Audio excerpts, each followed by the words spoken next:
the teams that are rolling out our own power infrastructure, cooling infrastructure, white space infrastructure, teams that are responsible for maintaining customer infrastructure, cross connects, and so on. Just by shadowing them and working with them and learning about the nuts, the bolts, the cogs that make the data center business turn on a day-to-day basis. That's very, very important. If you haven't felt it, touched it, experienced it, you're going to have difficulties convincing the customer that you understand the subject matter. Hi, my name is Eckart Zollner. I'm from a company, Digital Parks Africa, data center operator in South Africa. And it's a pleasure to be with you on this Data Center Go-to-Market podcast. Good afternoon, good morning. For some of you, it may even be good evening. I'm Joshua Feinberg, host of the Data Center Go-to-Market podcast, and I'm thrilled to have a very special guest joining me here today. I'm welcoming Eckart Zollner, who is in charge of business development for Digital Parks Africa in Johannesburg, South Africa. Eckart, welcome to the podcast. Good morning, Joshua. Nice to talk to you again.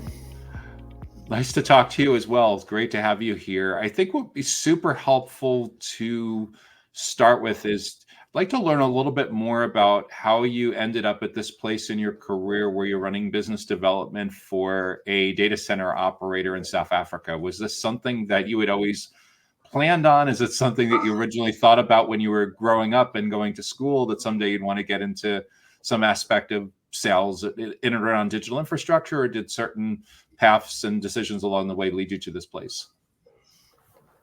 Yeah, no, Joshua, I studied electronic engineering and ended up with my first job at OEM Siemens Telecommunications, where we built fixed line and mobile networks.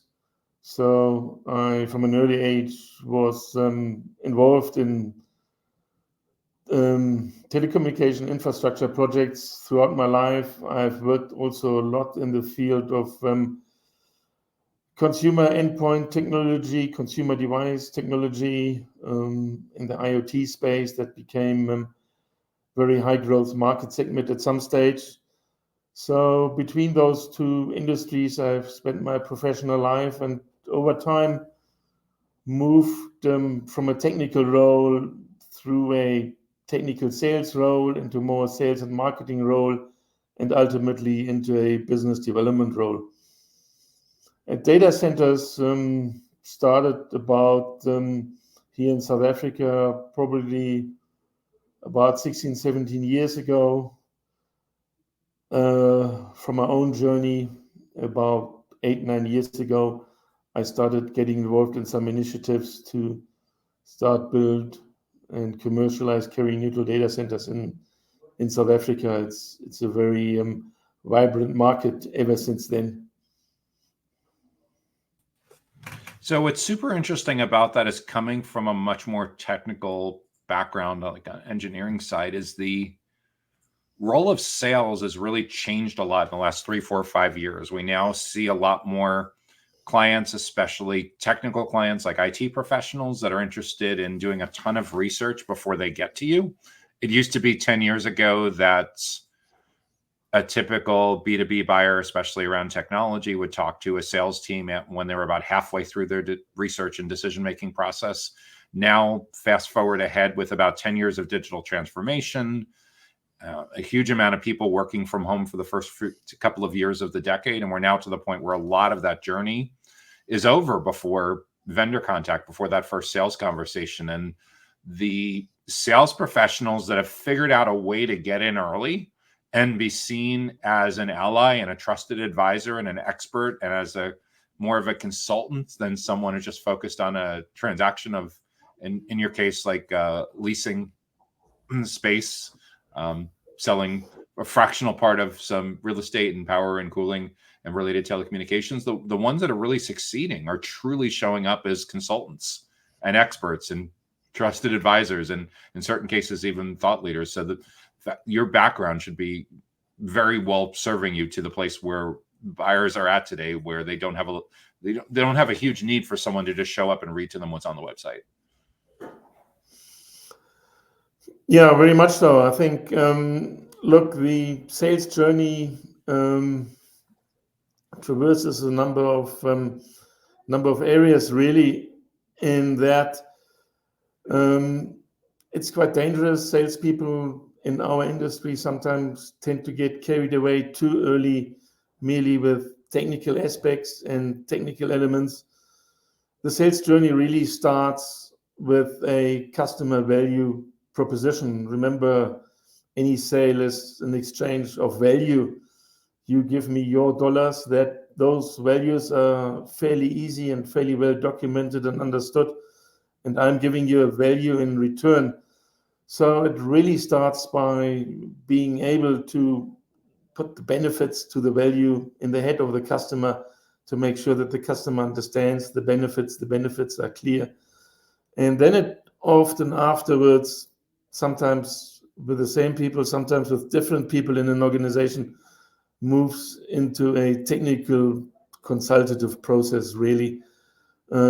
So one needs to juggle the areas of approach at times, depending on the sales cycle and depending on the people that you're talking to, because in any sales process, you have a number of stakeholders, you have your influencers, your decision makers, even your distractors, and you need to be able to offer value and put all concerns at ease, and bring benefits forward and values forwards in a credible way.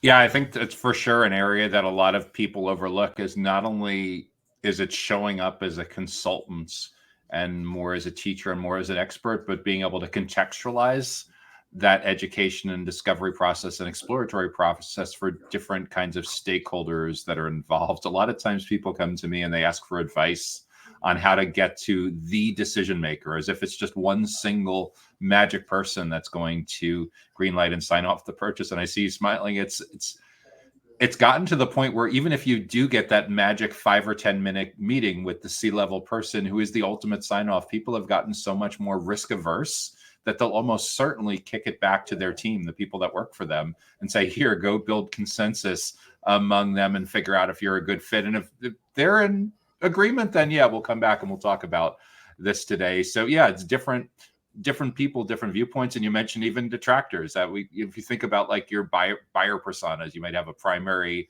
and a secondary prioritized based on their impact, but you can have a negative buyer persona too. The kind of stakeholder that when that person shows up, they're not on your side. So yeah, figuring these things out early on is a big part of helping to empower your internal champion and support that process going forward. Yeah, you need to obviously first of all understand your own products, your own services very well, and that's where technical background always helps. Data centers are highly complex, highly technical environments. You also need to understand obviously your customers' business extremely well. You need to understand their products, their services, their pain points. And as you mentioned, sort of data center co-location space buying decision is often a very long-term journey. You need to become part of your customer's journey, and ideally from an early stage. You not only do you need to understand their journey in their own growth, in their own rollout, with their own products and services. Ideally, you become part of their journey right from the beginning. So you're always in this equation of them making decisions, them planning, then them defining products, defining solutions, and how are those going to be implemented. So yeah, it's a long haul through multiple stages and with multiple stakeholders involved. Yeah, 100% agreed. And I think this is something that has evolved and gone from a nice to have to a must have in the environment that we're in right now. If you think about a typical buyer's journey, where awareness early on, they know they have a challenge or a goal they're trying to figure out, consideration kind of in the middle, where they're weighing the different solution approaches and decision stage. And historically, most business development, sales development, account executives have left the early and middle stages of the journey to marketing. The reality is, in the world we live in now, in order for sales to get in early enough to impact how they navigate the journey, collaborating with marketing to getting in there as the consultant and the teacher is more important than ever. Along the same lines, I see marketing having a really important responsibility to go along with this journey as well, with the AEs and the SDRs and the BDRs, because of that, of being able to tie outcomes. But yeah, like if there's 3 stages of the journey, like could have as many as 25, 30. I think a lot of the analyst firms point to like 28 touch points between complete stranger and purchase decision. And I see so many operators in this space who make a big investment in field marketing at a large conference. They make a huge splash. They sponsor a golf tournament. They have this great party, and they feel like they're all set. Like, I'm sure you had a great impact. I'm sure you built great rapport and had some great meetings at the conference. But the challenge is they're probably going to have 25, 26 more touch points between that and when they purchase. And you made an impact, but it's unlikely that they're going to give you double, triple, quadruple credit or 25 times credit for that. So how do you stay in front of them? So yeah, it's understanding how you can add value at different stages, being able to guide them and help them anticipate what comes next, not only so you earn the right to have that seat on the side of the table with them as the expert, but in many cases, if you do it well enough, you're taking away the need for them to seek out other information from other competitive sources. Like you're taking up a ton of the surface area in their journey in a way that adds value to them.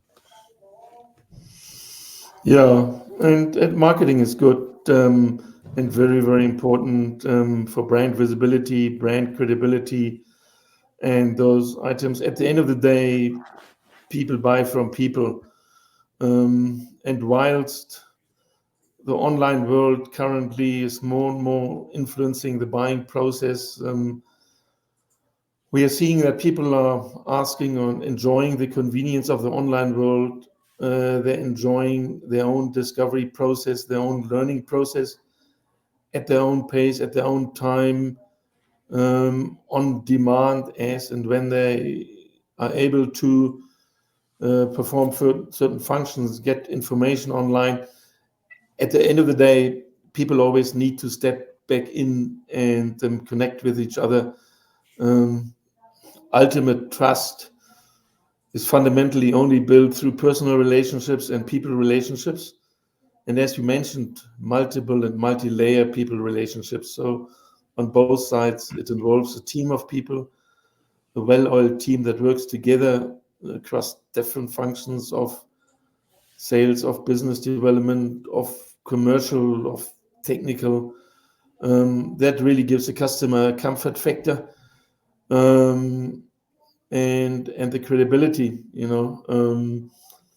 single point of dependencies and single points of interfaces are very, very dangerous because they can fall away very quickly. A data center decision is very much like a marriage. It's something that you go in for life.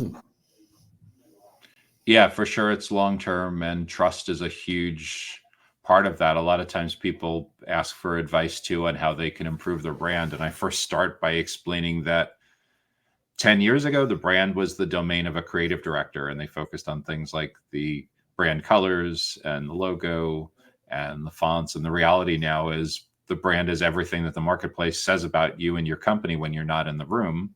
And given that you're not in the room for most of the journey now, figuring out a way to show up in a way that educates and builds trust is the ticket to be back in the room, because they're learning someplace. And if they can learn with you and you can get their whole team learning with you, the whole idea of like teams that learn together, grow together, the more you can get the whole team talking about your approach, talking about your methodology. I always say to people, like, if they want to capture the attention of the decision committee as early as possible, it's far more likely that someone is going to spread an educational asset that you've produced, a downloadable, a planning guide, a webinar, an event invitation, or something like that, to their coworkers long before they feel comfortable formally recommending your company.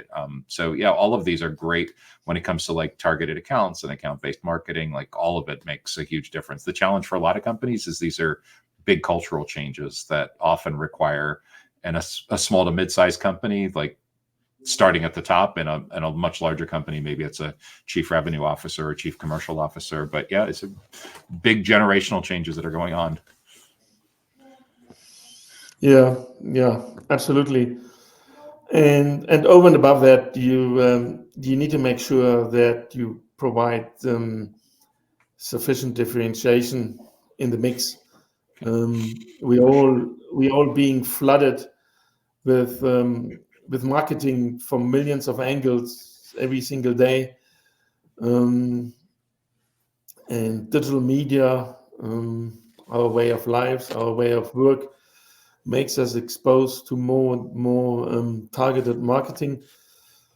And the data center space as well has become a very attractive space in the industry, a very important and very attractive space with many players still coming to the party, still launching services, always innovating new services, new ways of doing it.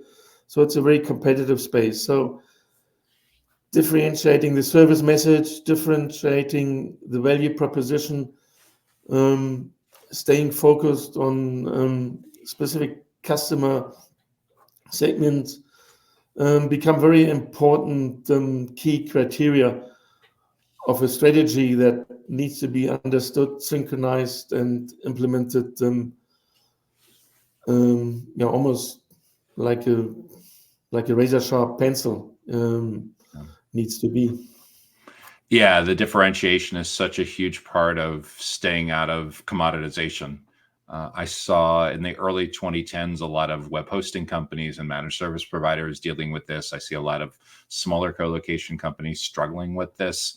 Differentiation is massively important to being able to successfully move up market and protect your pricing power and have your prospects and clients have a healthy respect for what your team members bring to the table. And I think still a lot of companies are focusing on the differentiators that matter at the end of the journey. But so much of the decision is made before they meet prospects that being able to differentiate throughout the full journey is incredibly important. And that's where getting the best and brightest from your team to show up and provide this super helpful insight to people when they're just starting to figure out, like, what is co-location, or how can I improve or should I co-locate, or should I have on-site, or should I go cloud or public cloud or multi-cloud or hybrid cloud? Like all of these kinds of questions that come up, and it'll vary depending on the nature of their business, what they do, their size, who are the stakeholders. But yeah, for sure, to the extent that you're able to show up and have people consume a lot of your great content before they even get to that first meeting, it's all of helping to get them to trust indoctrination, getting them to see your point of view. All of it makes a big difference. The challenge is just getting the culture to change and just appreciate how much buyer preferences have changed. Yeah, absolutely. Yeah, and I was just going to come to that, and that's something that we found is that the early market entrants here in South Africa, for instance, they've been successful. They've grown up the value chain, and they moved from a specific market sector, learned a lot, and moved, for instance, into the space of customer base being hyperscalers or global enterprise or very large customers. What's developed in the market are additional categories, for instance, in the field of first market entrance in terms of moving equipment out of their own premises into outsourced premises, companies moving into hybrid cloud environments or private cloud environments. And those sort of market sectors need a different approach by the data center. A hyperscale data center is often a much more homogeneous infrastructure than a data center that caters more for the small, medium enterprise market. Flexibility is key And traditionally, the data centers were built around very specific customer models, customer load profiles. What we've done is certainly right from the start designed and built for flexibility, easy scalability. Also, technology changes faster and faster, as we know. So the demands that technology places on the data center change all the time.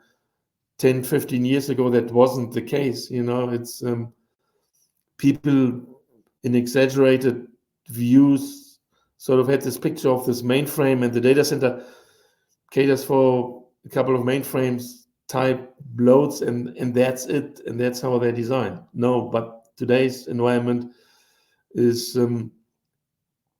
many different technologies, changing technologies, smaller technologies that need higher power density footprints, technologies that need different forms of cooling. And as a data center, your products and services, your infrastructure has to cater for that migration. And that's very important. But that then becomes the core element around your differentiation, as an example. Yeah, no, that's really interesting about the need to personalize and contextualize your approach based on who they are and what they're specifically looking for. The Data Center Go-to-Market podcast is sponsored by DCSMI, elevating the role of sales, marketing, and go-to-market GTM professionals in the growth of the data center industry. To stay informed about upcoming episodes, make sure that you subscribe to the Data Center Sales and Marketing newsletter on the DCSMI website that can be found at www.dcsmi.com.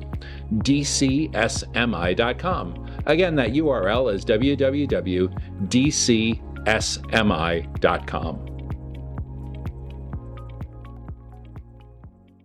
You're at the stage in your career, I imagine from time to time, some people that are younger that are exploring career options. Maybe they're in secondary school or thinking about university, and they've heard about data centers. They've been certainly capturing a lot of news from mainstream media the last year or two, especially because of NVIDIA and generative AI. If you were to be approached by a niece or a nephew or a son or a neighbor's teenager who is exploring non-technical career paths in and around digital infrastructure, and they were seeking your advice, maybe they were thinking about a career in sales or marketing or as an account manager or product manager, what kind of advice would you offer to someone who doesn't really see themselves becoming a software developer or an engineer, but wants to get involved in some capacity in a client-facing role in a company similar to like Digital Parks Africa? It's like anything in life, back to basics. You got to start at the bottom. You've got to be prepared to start entry level. You're not going to be successful customer facing if you haven't seen, touched, felt the basics. So even though you may not want to work in technical environments, or not everybody has a technical aptitude, but that's what I always say, go and shadow the technical teams. Go and work with our technical teams that are responsible for customer deployments, that are on the coal face of data center expansion projects, the teams that are rolling out our own power infrastructure, cooling infrastructure, white space infrastructure, teams that are responsible for maintaining customer infrastructure, cross connects, and so on. Just by shadowing them and working with them and learning about the nuts, the bolts, the cogs that make the data center business turn on a day-to-day basis. That's very, very important. If you haven't felt it, touched it, experienced it, you're going to have difficulties convincing the customer that you understand the subject matter. And that's what customers are looking for. Customers are looking for confidence that the counterpart understands the subject matter. So that's a starting point. At the same time, as I mentioned earlier, once you then start with your customer engagement, customer facing, you're going to be very careful and ask yourself all the time that you don't get carried away only with the technical aspects, but that you do bring it back to benefit-based selling. So it sounds like in a lot of cases, the best bet for someone entry level is for the employer to craft a rotation program where they get to learn about different parts of the business and perhaps shadow someone like yourself for a period of anywhere from a few weeks to a few months to see what it's like going out and diagnosing what specific clients need. Because the reality is, like, yeah, you're not selling a commoditized type of SaaS offering. You're using business you're diagnosing what the business truly needs, so you can have a discussion with them about what the technology must look like. And what's super interesting is in a lot of these kinds of conversations, when people in sales roles are describing what they tend to do nights and weekends, and they describe their setup for their home computer lab, it almost seems like they're running a little miniature edge data center on their own to improve their skills so they can have these conversations that 5 or 10 years ago you may have thought were like the domain of an outsourced CTO that worked with small and medium-sized businesses. But in order to have credibility with prospects and clients, like, yeah, having that base level of understanding seems to be a huge part of career success at this stage. Is that something that you see has worked well in practice as your company has recruited new hires? Yeah, it's worked well in practice, and over time we move it up the value chain. And what I recommend is exposure to things like software engineering, hardware engineering certainly comes into play, and it's an evolving skill set as technology and systems obviously evolve as well. So you can't really stand still. You need to make sure that you stay educated on the technology, on the trends, on what's happening elsewhere in the world. And we are seeing it in our markets. In South Africa, we are relatively new in the data center industry. I would say the mainstream data center industry, probably less than 10 years now in operation. And because it's such a multi-skilled environment, there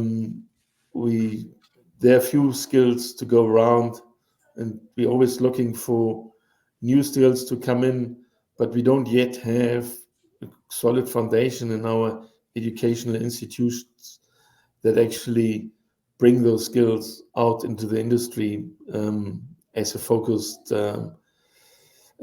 program. That's a great point, because so many people, when they talk about the talent shortage in this industry, are focusing on people that are at the late stages of their career that are retiring and who are going to take those jobs when there's mass retire. Like in the United States, for example, there's a widely circulated statistic that 10,000 baby boomers a day are retiring. So when you think about a small part of that retiring from jobs in data center technology or data center facilities, there's a natural reaction of like, who's going to take those jobs? But you're right, it's compounded by the fact that a lot of this knowledge in these careers was built up over decades. And there's not a lot in the US. I'm only aware of 3 higher education college university settings where you can even get a degree or certificate related to something data center related out of thousands of higher education institutions. So yeah, that's one of the challenges as well. And that's where you see huge employers starting to step in, like IBM and Amazon Web Services and Google Cloud, where they're building these certifications, not just for their internal team members, but for the general public. And you have to wonder at some point, are private employers going to need to build their own education programs to fill these gaps with talent? So it's not just something that's passed down anecdotally, and it's something that can scale better. When you think about what you see as the biggest challenges that you encounter in your job on a regular basis when you're working with different kinds of companies, what do you see as the biggest struggle that companies typically have, and where have you found a unique way to approach those challenges or struggles that companies typically go through when they're thinking about co-location or other kinds of data center related services? The biggest struggle is that we are seeing here is related to timing often, and that's why I mentioned understanding our customers' timeline is very, very important, because data center projects more and more form the core of companies' core businesses as companies are digitizing and going into the digital era.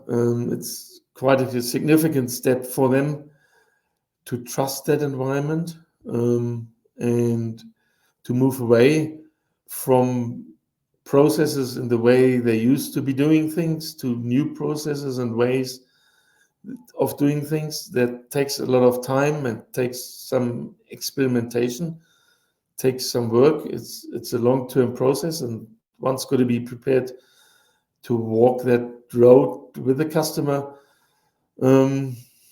And other than that, different customers have different motivation, obviously, for data centers. For some, it's a pure outsourced decision to mitigate risk. For some, it's a decision of bulletproofing the business and building some disaster recovery in. Some industries rely on other industries. So if you're talking about our telecommunications environment, for instance, service providers want to be where the network operators are and the fiber operators are. The fiber operators want to be where the customers, the service providers are.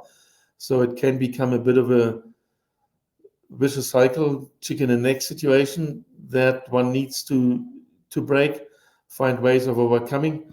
So it really can be quite different from industry to industry.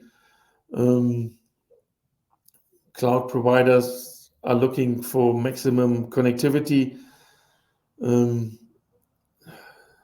highly diverse fiber infrastructure, underlying fiber infrastructure, and maybe even other technologies like wireless or satellite as well. So one really needs to go into the industry that you're targeting at the time, and make sure that you meet the underlying criteria. Yeah, it seems to be one of the universal challenges that I see a lot of co-location companies, especially on the sales side, struggling with. Is one is for the ones that are single location, it becomes a lot more challenging to have a disaster recovery kind of conversation with them. And then, as you mentioned before, like the direct connectivity and edge and latency and getting close to where their partners are, that's certainly a different kind of conversation. And the challenge with all of this is I see a lot of BDRs and SDRs and AEs in the operator space spend a lot of time in ecosystems hanging out with their peers. The reality is, to get the best understanding of their clients that they work with, in many cases, maybe they should be hanging out in 2 or 3 ecosystems of the types of clients that they work with most often. Like, for example, if the product feature set for an operator is really good in healthcare, maybe they should be spending some time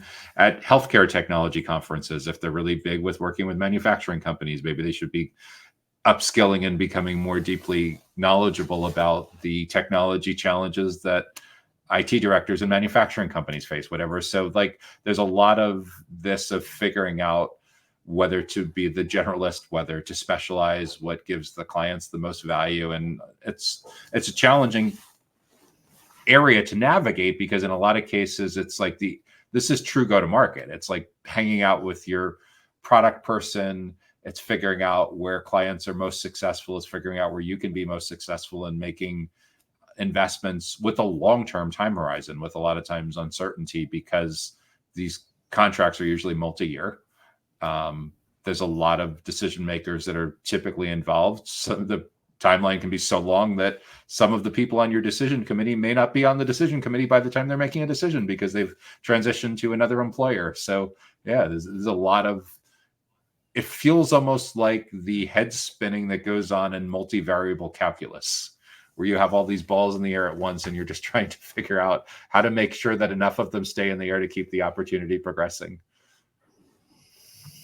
Yeah, certainly your verticalized expertise, your verticalized industry expertise is important and key, and we've seen that in the different backgrounds, different requirements, And as a couple of years ago, there's another one, and that's the global polarization that we're seeing in the world of IT and telecoms.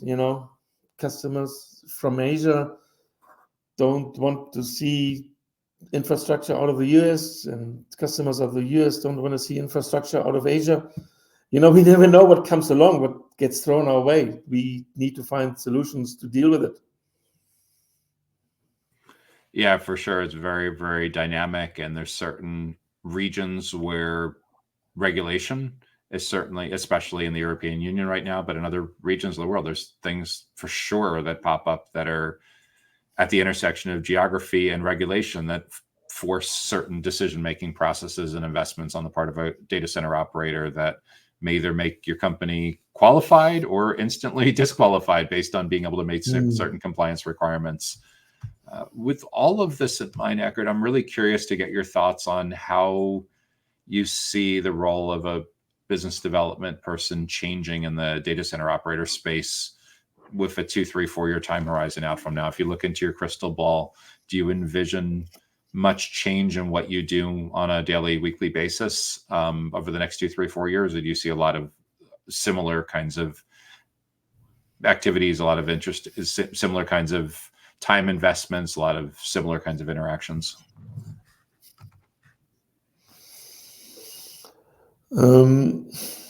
Yeah, certainly the way the role is developing is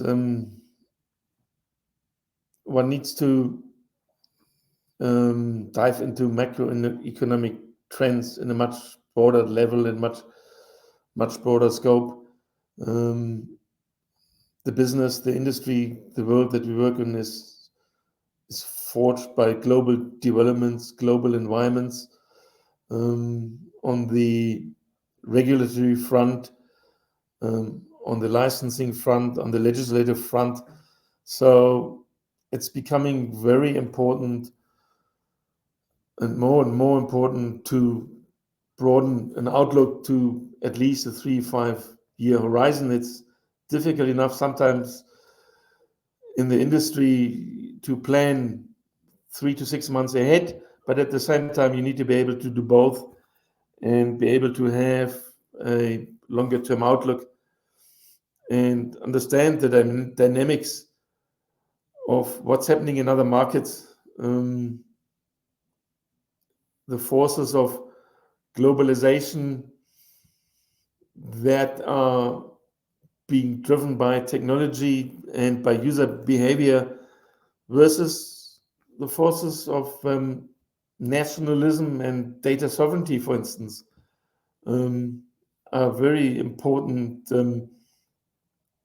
key focus areas, and that we need to understand how they're likely to play out in our relevant territory and how it's likely to affect our customers' business and our customers' behavior, and we need to be ready for that. So for some of our areas, we need partnerships and globalization in terms of disaster recovery or bigger geographical footprints. In other areas, we need to be able to guarantee data sovereignty for certain of our customers in certain markets, So all these elements form very, very important aspects of constantly reviewing and adjusting our strategy in the sales, business development, as well operations and data center planning environments. Yeah, and the more you talk through this, the more it comes super into focus that the reality is you're more of a consultant to prospects and clients than someone that's just focused on getting a agreement signed, because there's so many different variables that are involved, depending on where they're located, depending on where their clients are located, depending on sovereignty issues, regulatory issues, current needs, future needs, timeline. And without having that mindset of seeing each of these opportunities as unique, and not only needing to figure out what they truly need, but build relationships with multiple stakeholders and get alignment and make sure everyone's on the same page and understand their decision-making process. It's a lot.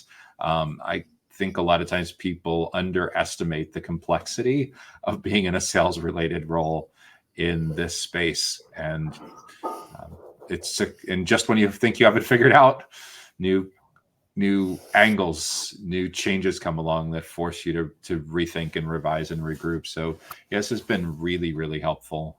I know that a lot of people, both throughout Africa and globally, that watch this podcast, especially in business development, sales development, account executive roles, are going to get an enormous amount of value from what you shared with me here today, Eckart. I really, really appreciate it.